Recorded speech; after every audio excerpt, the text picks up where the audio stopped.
Greetings and salutations, everyone. My name is Age Kirchhoff, and welcome to my YouTube channel. Today, we're talking about my Week 10 waiver wire targets for the 2022 fantasy football season. On today's episode, we're going to be talking about prospects at the primary positions: running back, wide receiver, tight end, quarterback, kicker, and defense. We'll talk about prospects that not only are going to help fill in as streaming options, as we have 4 teams on bye here in Week 10: the Baltimore Ravens, Cincinnati Bengals, New England Patriots, and New York Jets. All of those players not available for us. So if in fact you're dealing with injuries and you need a streaming option going into this week, hopefully we'll give you guys some prospects to go after. Now, not only are we going to talk about some streaming options, whether that is at the tight end or quarterback position, we'll also mention some players that have kind of gotten a little bit more and more momentum over the last couple weeks, whether it is their opportunity going up and their overall production following, or perhaps some of their teammates dealing with injuries, and due to said circumstances, their values have increased as such.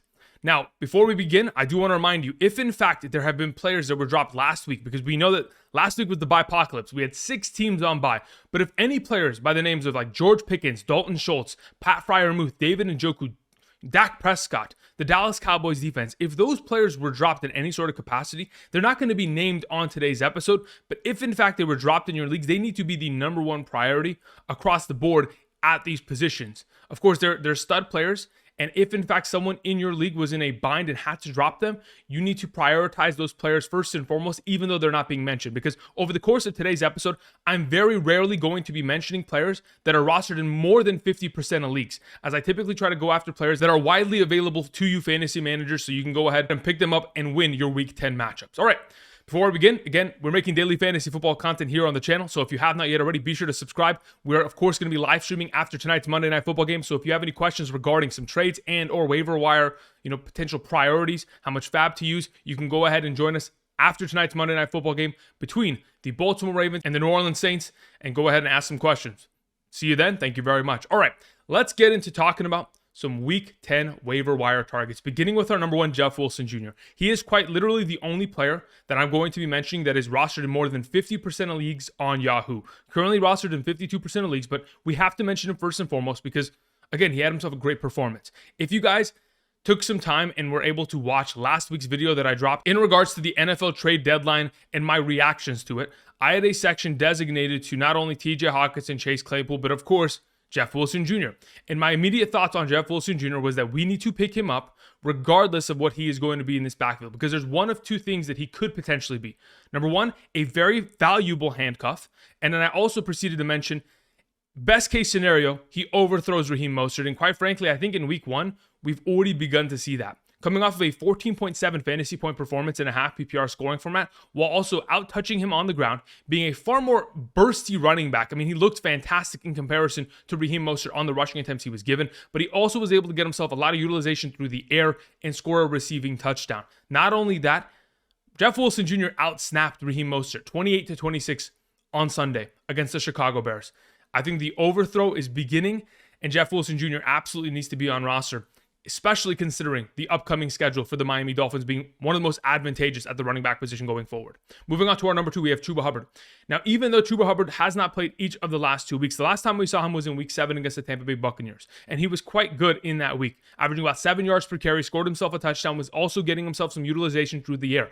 Now, the Carolina Panthers just last week against Cincinnati Bengals was obviously a little bit of a one-sided affair, but the fact that they didn't even utilize D'Onta Foreman in that first half, only giving him about 2 to 3 rushing attempts in that first half, is a little bit concerning. Of course, they got him a little bit more usage in the second half, but ultimately they pulled him late.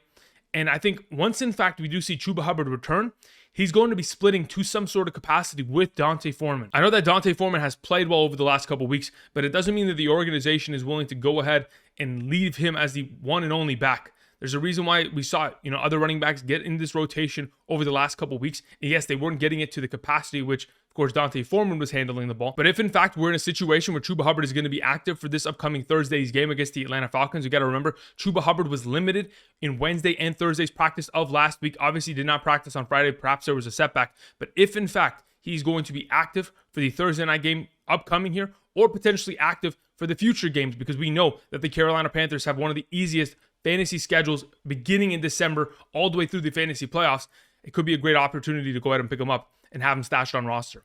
Moving on to Latavius Murray, our number 3. Latavius Murray is going to be in a little bit of a crowded backfield, to say the very least, with Melvin Gordon and, of course, Chase Edmonds. That all being mentioned, Latavius Murray has been an effective running back since he's joined the Denver Broncos. And I'm sure that the coaching staff are fully aware of how capable he is to being an early down back and, of course, the future goal line back for this team. Specifically, in Week 6, he came in, had himself 15 rushing attempts for 66 yards, a pretty good performance against the LA Chargers. Then the following week, scores himself a touchdown, puts up 9.3 fantasy points against the New York Jets. The following week after that, 14 carries, 46 yards, a touchdown, 12.4 fantasy points against the Jacksonville Jaguars in London. So overall, he's continued to get more and more opportunity as the season has progressed, of course, scoring touchdowns in each of his last 2 games. And from my perspective, I look at Melvin Gordon and think, well, they obviously don't want to utilize him as a lone back. The coaching staff, obviously, by their willingness to go ahead and sign other players like, a Latavius Murray, trade for guys like Chase Edmonds, they don't trust them. So with this entire rotation, I think this only gives Latavius Murray value because of his touchdown upside going forward, and that's what we're banking on. Moving on to Rachaad White, our number 4. Rachaad White has slowly but surely almost taken over the job for Leonard Fournette. Leonard Fournette has been hyper inefficient at running the ball. I mean, quite literally yesterday, Rachaad White was so much more significant of a rushing threat on the ground in comparison. I think, Leonard Fournette was averaging 1.9 yards per carry in that contest. Unbelievable. But a couple of stats that I wanted to mention. Of course, in Week 9 against the LA Rams, Rachaad White played about 34.5% of the offensive snaps, while we saw Leonard Fournette play about 61% of the snaps. But Leonard Fournette was 9 for 19 rushing, 7 targets, 5 catches, 41 yards, 8.5 points for Leonard Fournette. But in terms of total touches, we saw Leonard Fournette gather 14, while Rachaad White had 11. So we're pretty close in terms of what this backfield split is going to end up becoming. Even though Rachaad White isn't playing as many snaps, he is still that much more utilized in this offense per snap. Now, in the last couple weeks, we've kind of seen this trend. In fact, in the last 3 games, we've seen Rachaad White have 25 total touches and 14.4 fantasy points and a half PPR, while Fournette has only had 36 touches and 25.4 fantasy points in a half PPR format. So pretty much a 10-touch difference in the last couple weeks here is really not a great number. So if in fact you don't even have Leonard Fournette on roster, but still want someone to stash that could end up taking his job, and if in fact you're trying to protect your investment of Leonard Fournette, you need the insurance policy of Rachaad White, who is still available in a lot of leagues, only rostered in 34% of Yahoo formats. Moving on to Jordan Wilkins. Now, I know that the entire Colts organization is in a state of flux. That all being mentioned, Jordan Wilkins is literally rostered in 0% of leagues, and the reason why I want to mention him is, of course, a couple of the injuries that took place on Sunday. Now, a lot of players like Aaron Jones, Romeo Doubs, Josh Allen, Devontae Adams, Evan Ingram are dealing with injuries, but so did Deion Jackson. Deion Jackson hurt his knee, tried to come back in the game. Unfortunately, was not able to complete the game, missed the last 14 minutes of the fourth quarter.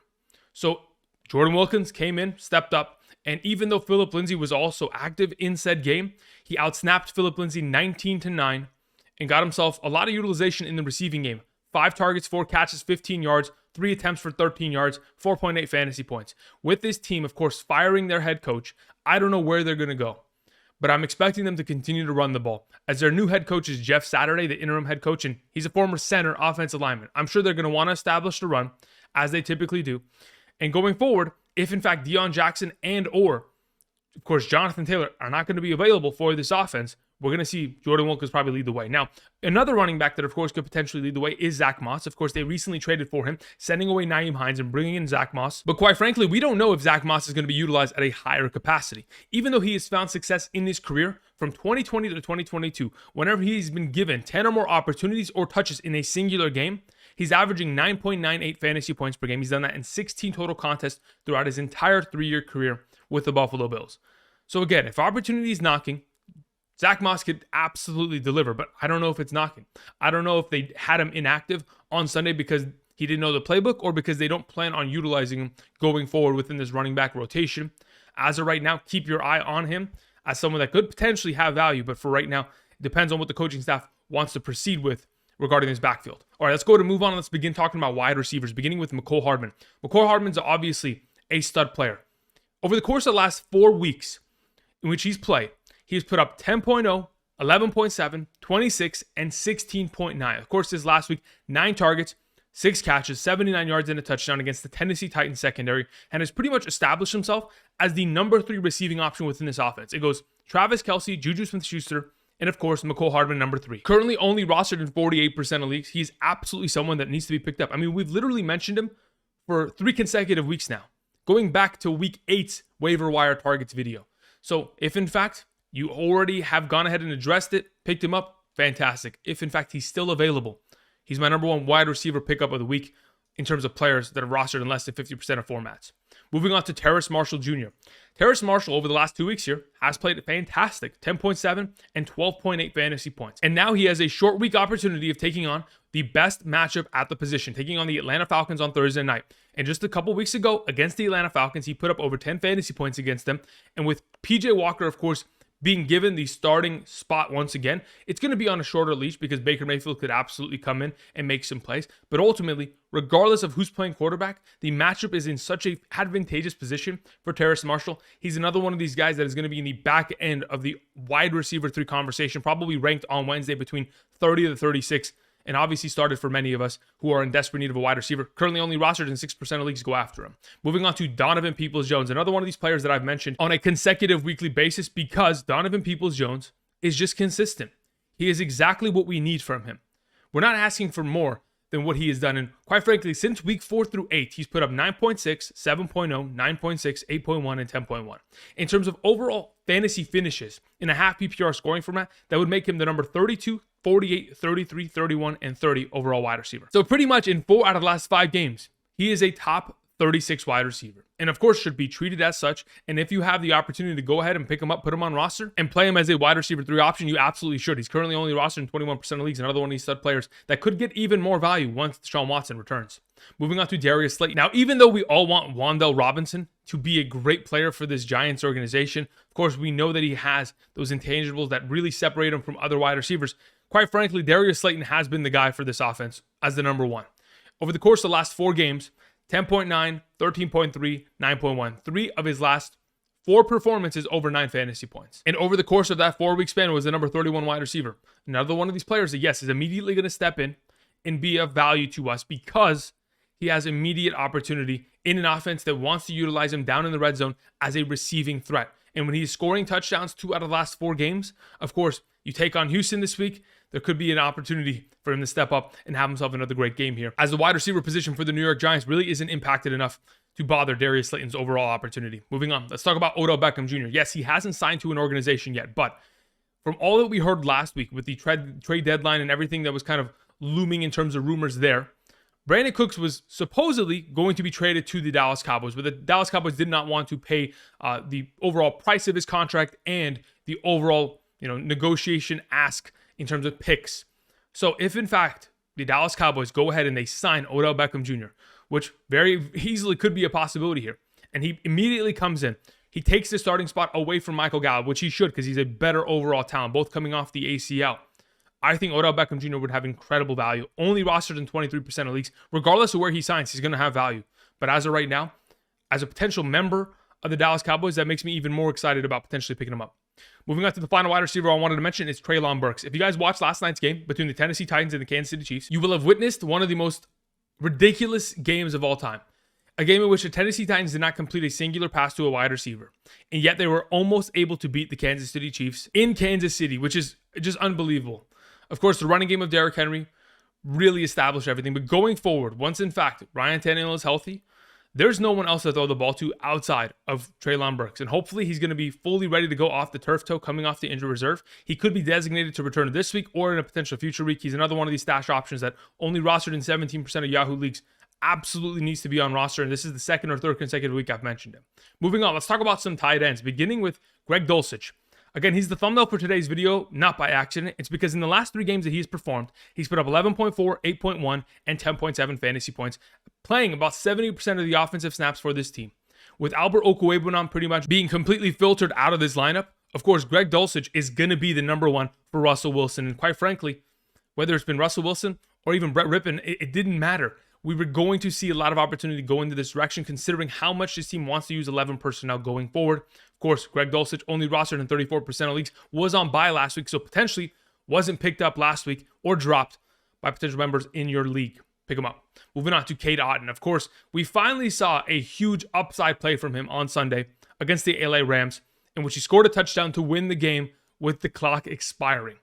Only rostered in 11% of leagues and now has an opportunity of going up against, some relatively advantageous matchups. The Seattle Seahawks, who have given up the second most points to opposing tight ends this season. Of course, we just saw Zach Ertz score a touchdown against them, giving himself overall, a good ample opportunity of fantasy points. So if in fact Cameron Brate, who is of course dealing with some concussions from earlier, a neck injury, if he is going to be held out, we're going to see ourselves a pretty good performance from Cade Otton in this given week as he's continuing to build more and more of a relationship with Tom Brady, coming off of a 15-point fantasy performance and over the course of the last couple weeks, averaging more than 5 targets per game.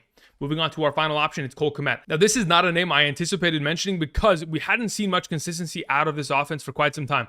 But of course, we mentioned it last week as the thumbnail of last week's waiver wire episode. It was Justin Fields, of course. And Justin Fields just went nuclear against the Miami Dolphins defense. Of course, putting up unbelievable, fantasy points. He's having the Lamar Jackson 2019 arc this year, where he is just, a little bit slow to start, but in comparison, he's having those blow-up games in which the rushing totals are really making the difference. And because he is such a hard quarterback to bottle up and prevent him from moving, it's opening up more receiving work for his overall options. The play action game's absolutely fantastic. And going forward, Cole Kmet could be a great play here. Coming off of 2 consecutive weeks of scoring a touchdown, 8.1 fantasy points, and in this last week scoring 2 touchdowns, 41 receiving yards, 5 catches, 19.5 fantasy points. We wanted this to be Cole Kmet's future in the preseason. We didn't see it to begin with, but maybe he could be the Mark Andrews of this offense going forward. Now let's talk about a couple quarterbacks before we continue. Let's talk about number 1, Daniel Jones. Coming off of course, the bye week, takes on the Houston Texans, only rostered in 40% of leagues. Why not go ahead, pick him up? He also has rushing upside against one of the easiest matchups. Of course, we know that Saquon Barkley on the ground is going to torch Houston, but why not Daniel Jones in that read option opportunity to go ahead and put together a great performance? Number 2, Jimmy Garoppolo. Jimmy Garoppolo has completed 2 or more passing touchdowns in each of the last 4 consecutive games since week 6. Not only that, he's also had a minimum of 235 passing yards in each of those games, putting up 18.02, 16.94, 16.32, and 17.7 fantasy points. Overall, incredible production across the board, and his upcoming schedule against the Chargers, Cardinals, Saints, and Miami Dolphins, quite frankly, don't seem difficult enough for me to be avoiding Jimmy Garoppolo and his potential. Moving on to Marcus Mariota. He has a short week and he takes on a matchup in which he just found a lot of recent success back in week 8, putting up, over 22 fantasy points against them. He was 20 for 28 passing, which is a 71.4% passing completion percentage. He had himself 250 passing yards and 3 passing touchdowns with 40 rushing yards against this defense. Why not go ahead, Marcus Mariota, have yourself another big game against the Carolina Panthers defense, who just got completely torched by Joe Burrow and most definitely Joe Mixon in the matchup. Moving on, let's talk about a quick stash play. If in fact Deshaun Watson is available, you already have a stud quarterback, but just want to go ahead and stash somebody at the very end of your bench just for weeks 13 through 17. He could be an option that we could rely upon. Just wanted to mention him here as an option because, again, their schedule between weeks 15 through 17, the fantasy football playoffs, really is favored in terms of passing the ball based on their matchups. Could be an option going forward. Let's talk about kickers and defenses. Of course, number 1, Graham Gano, coming off the bye week. Again, Graham Gano has been one of the most consistent kickers.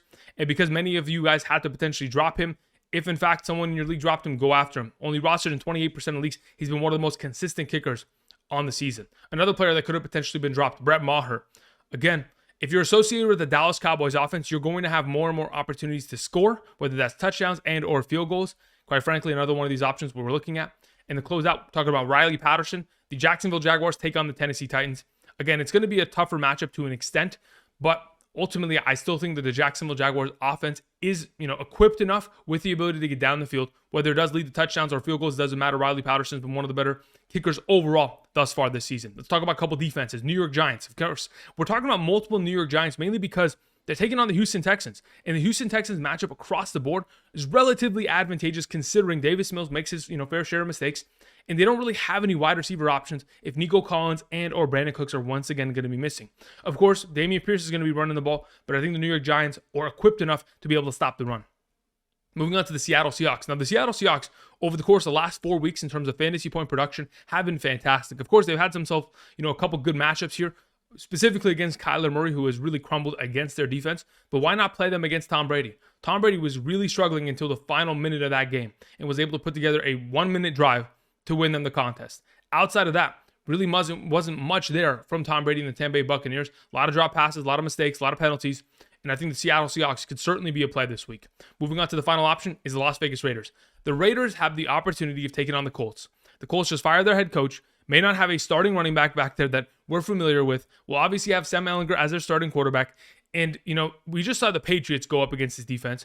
Now we have Josh McDaniels, who, of course, is throwing a lot of fourth quarter leads, but could very much so implement anything Belichick did last week. Make a couple phone calls, say, hey, how do we beat the Colts?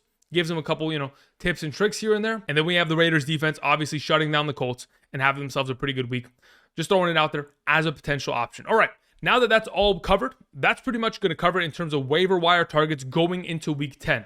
Now, I do want to mention a couple potential plays for tonight's Monday Night Football game in terms of PrizePicks. If you guys haven't checked out PrizePicks before, be sure to go ahead and do so today. There's a link down in the description of the video. When you check out PrizePicks and sign up using promo code Andrew and make a first-time deposit, you'll be given a first-time deposit match up to $100. Of course, we're coming off of a little bit of a hot streak on Sunday in which someone sent in a question yesterday during the Sunday morning live stream and asked, Andrew, what are your top plays for the weekend? So let's go ahead and look back at what I told them. Lel and Moss says, 5 locks via PrizePicks today. The main one that I was talking to people about earlier this week is anything that's related to Zach Ertz. 38.5 receiving yards, 10 fantasy points, or, 4 receptions. He even has a number now on PrizePicks, 6 targets, more or less. Either way, I'm 100% down with picking 38.5 receiving yards and going more on that number. Trevor Lawrence, fantasy points total, it's 15.5 now. I'm fine with that still. Jaden Waddle, 68.5 receiving yards. We'll take that one. So if I had to pick 3, let's just give you 3.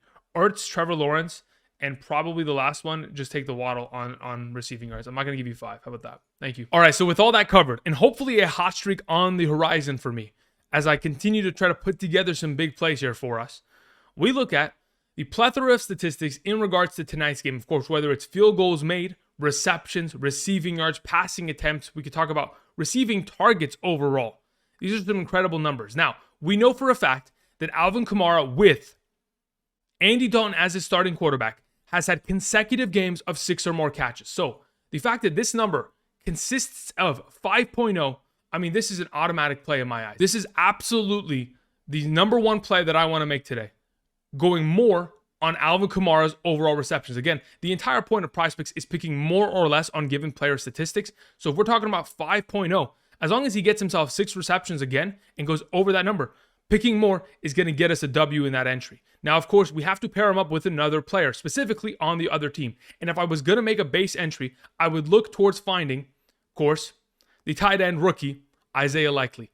40.5 receiving yards, I think, is a very accomplishable number. If we go ahead and pick more on both of these statistics here and make a quick entry, let me go to scroll down.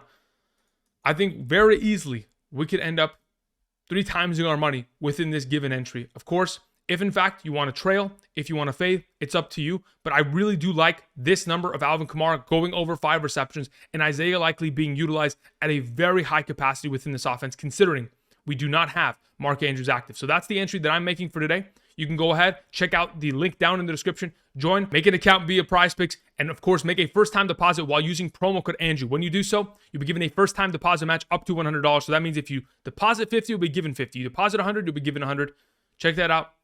Join. Of course, get some action and get some daily fantasy at your fingertips via PrizePicks. All right, that's going to cover it from me today. I'm going to go ahead and place this entry, and that's where we're going to call it. Thank you, everybody, for watching. Be sure to subscribe if you have not yet already. If you like today's content, of course, click the like button down below.